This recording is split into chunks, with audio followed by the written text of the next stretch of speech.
Thème 1. Chrétienté et islam, 6e-13e siècle. Byzance, l'Europe carolingienne et l'islam. Pour commencer ce chapitre, nous devons d'abord évoquer l'Empire romain que vous avez étudié en 6e. Cet empire romain a atteint son apogée au IIe siècle. Il a connu de nombreux changements et en 392, il est devenu chrétien, le christianisme étant la seule religion autorisée. En 395, l'Empire romain est partagé en deux. À l'est, l'Empire romain d'Orient, avec pour capitale Constantinople. On y parle le plus fréquemment le grec. À l'ouest, l'Empire romain d'Occident, avec pour capitale Rome, la langue latine domine.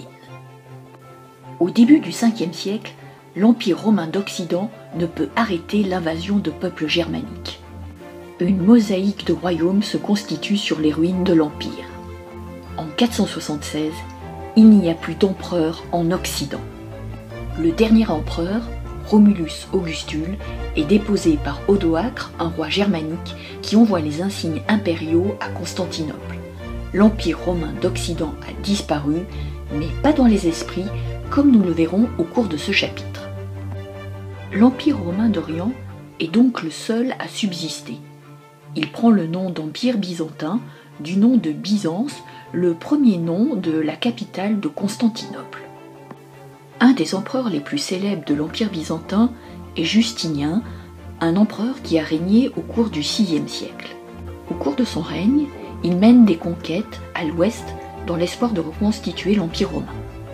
L'empereur byzantin est un empereur très puissant que l'on appelle Basileus. À l'ouest, dans l'ancien empire d'Occident, le royaume des Francs, issu des invasions du 5e siècle, est dirigé au 8e siècle par les Carolingiens. Charlemagne, un roi franc, augmente considérablement son royaume par des conquêtes au cours du 8e siècle. Il est couronné empereur en 800 dans le but de reconstituer l'Empire d'Occident.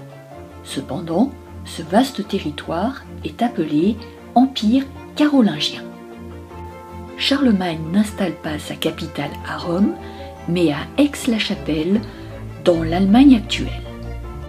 L'Empire byzantin et l'Empire carolingien sont donc deux empires héritiers de l'Empire romain.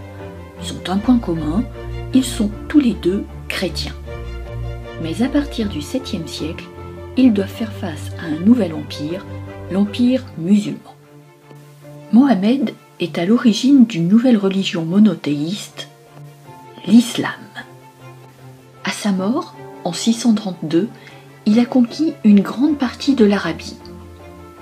Ses successeurs, que l'on appelle les califes, poursuivent ses conquêtes.